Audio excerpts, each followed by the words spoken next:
ألف لام ميم تنزيل الكتاب لا ريب فيه من رب العالمين أم يقولون افتراه بل هو الحق من ربك لتنذر قوما ما أتاهم من نذير من قبلك لعلهم يهتدون الله الذي خلق السماوات والأرض وما بينهما في 6 أيام ثم استوى على العرش ما لكم من دونه من ولي ولا شفيع أفلا تتذكرون يدبر الأمر من السماء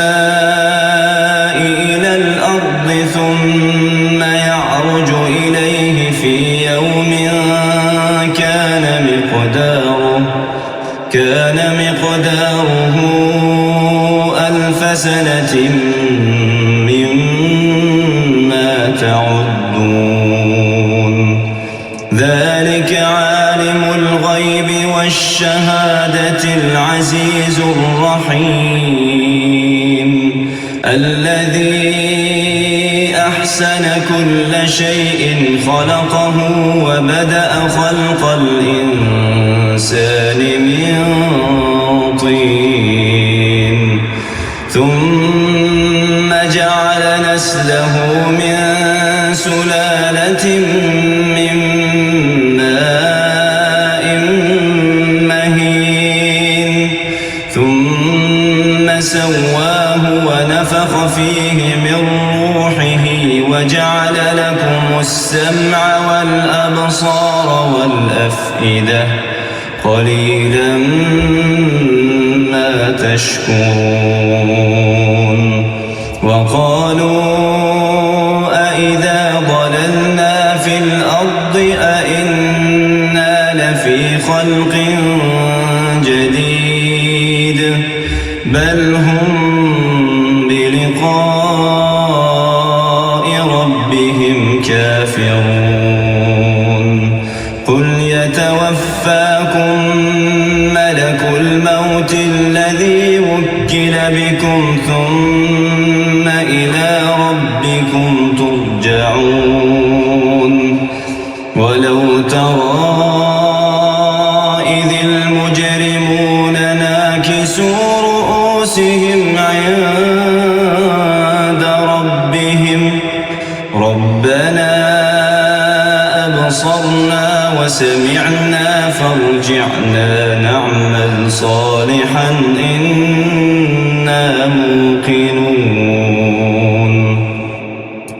ولو شئنا لآتينا كل نفس هداها ولكن حق القول مني لأملأن جهنم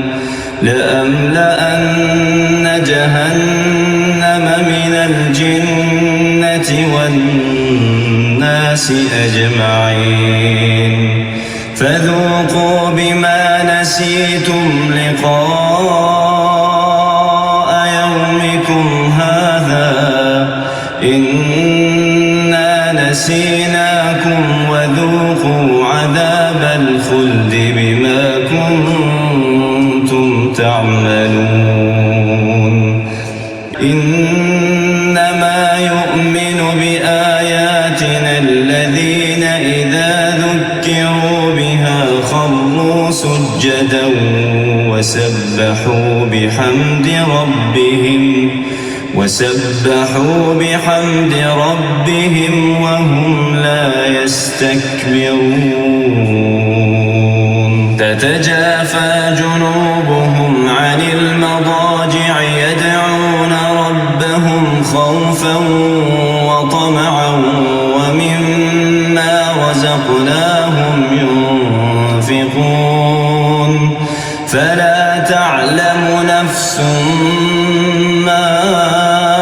أخفي لهم من قرة أعين جزاء بما كانوا يعملون أفمن كان مؤمنا كمن كان فاسقا لا يستوون أما الذين آمنوا وعملوا الصالحات فلهم جنات المأوى نزلا بما كانوا يعملون وأما الذين فسقوا فمأواهم النار كلما أرادوا أن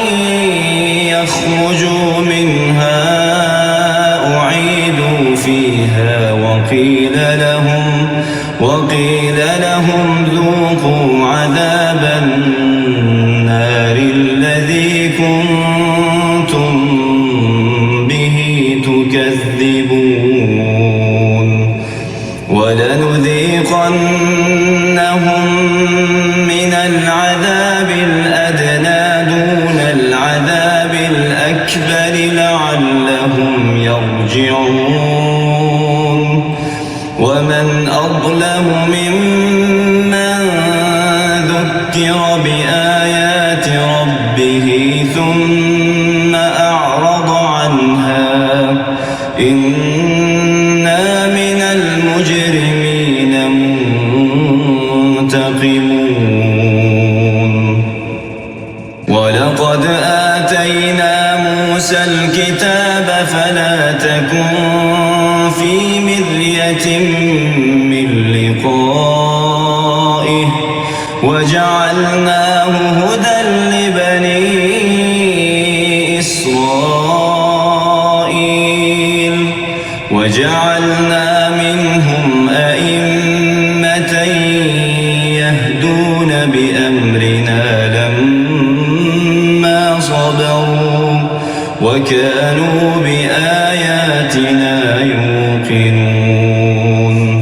إن ربك هو يفصل بينهم يوم القيامة فيما كانوا فيه يختلفون أولم يهد لهم كم أهلكنا من قبلهم من القرون يمشون في مساكنهم إن في ذلك لآيات أفلا يسمعون أولم يروا أنا نسوق الماء إلى الأرض الجرز فنخرج به زرعا تأكل منه أنعامهم وأنفسهم أفلا يبصرون ويقولون متى هذا الفتح إن كنتم صادقين قل يوم الفتح لا ينفع الذين كفروا إيمانهم ولا هم ينظرون فأعرض عنهم وانتظر إنهم منتظرون فأعرض عنهم وانتظر إنهم